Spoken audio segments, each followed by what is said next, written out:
tous, j'espère que vous allez bien. On se retrouve aujourd'hui pour une nouvelle vidéo. Ce sont les sorties VO du mois de juin, donc ils sont toujours prévus pour le moment pour le mois de juin d'après le site Goodreads.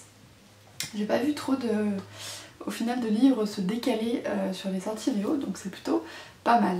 Le premier dont j'ai envie de vous parler, c'est The Court of Miracles de Cressida Grant qui sortira le 2 juin. Donc là on est plutôt dans l'historique, on est dans un Paris alternatif de 1828 après la Révolution française qui a raté, et du coup à Paris on a une grande scission en fait dans la ville. D'un côté on a les nobles et de l'autre côté on va avoir The Court of Miracles, ce sont tous les brigands, voleurs, tous ceux qui s'allient pour arriver à faire une deuxième révolution française et arriver à prendre le pouvoir.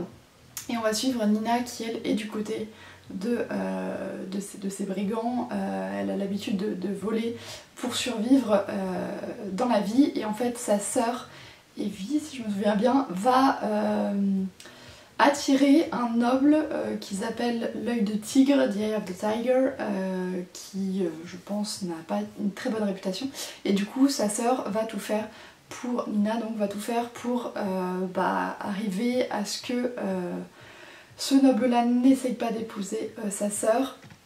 Et pour ça elle va devoir se rendre à la cour de Louis XIV. Donc voilà, le titre me plaît bien, il est comparé à un mélange de Les Misérables et de Six of Crows.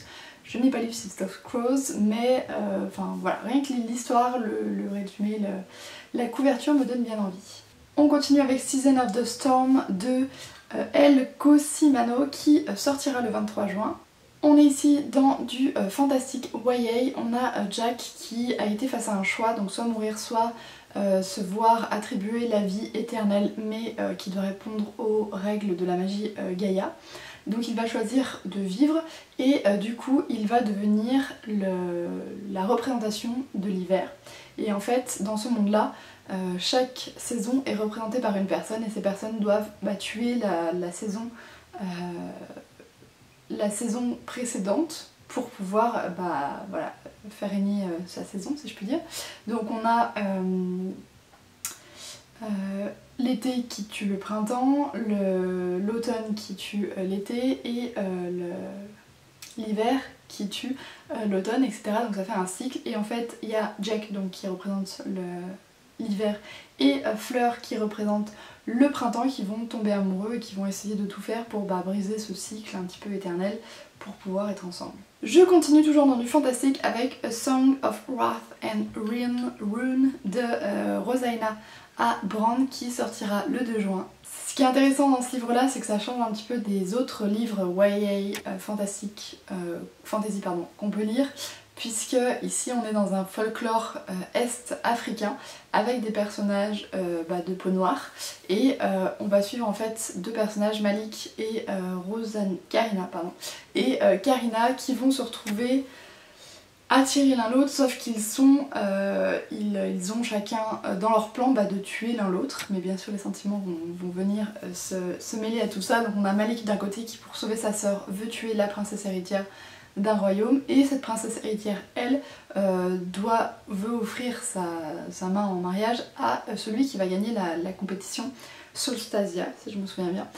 Et du coup Malik participe à cette compétition là, et je pense qu'on va avoir vraiment quelque chose construit autour de l'univers de ce folklore est-africain que pour ma part je ne connais assez peu.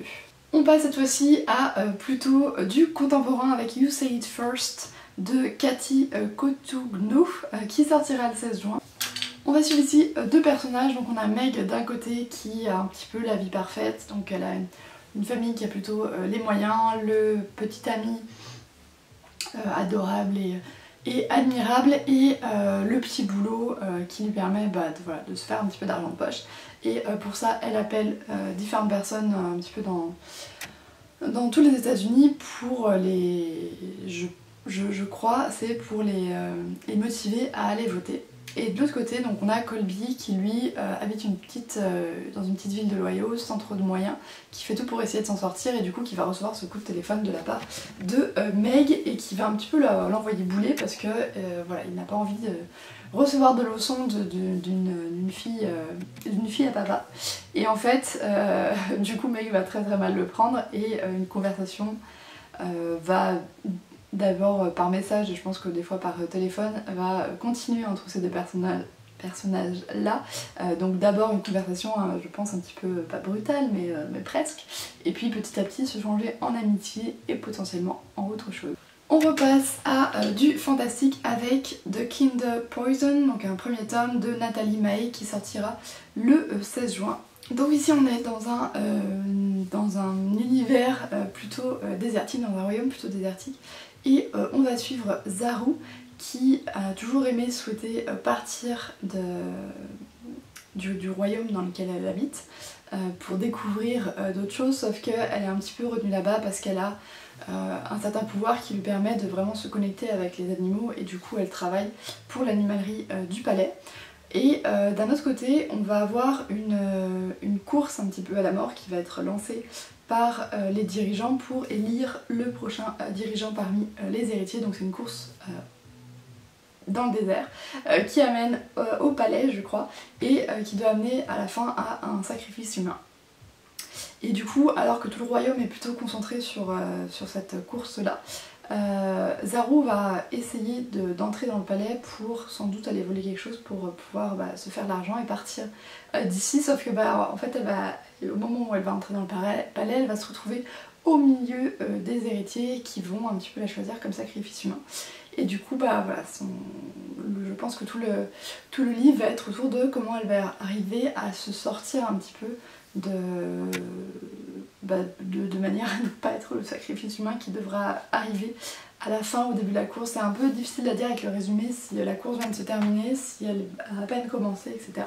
Donc voilà, peut-être hâte d'en savoir plus. La couverture est jolie et en même temps assez intrigante, donc on verra, ça sera peut-être une lecture plutôt e-book. Et je termine avec Haunted by the Sky de Tanaz Batena qui sortira le 23 juin.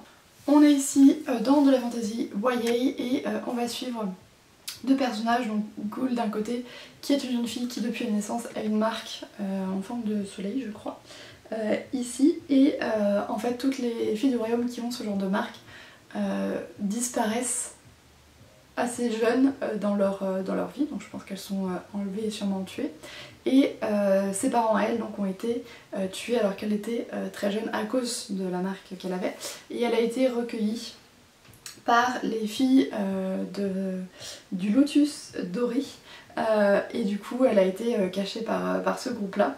Et d'un autre côté on a Kavas qui est prêt à entrer dans l'armée du royaume.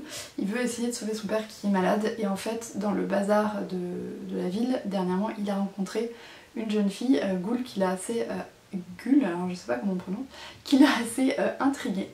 Et voilà, l'un l'autre vont essayer, je pense, d'arriver à leur fin, donc de revanche pour Gulp et pour essayer de sauver son père côté Kavas.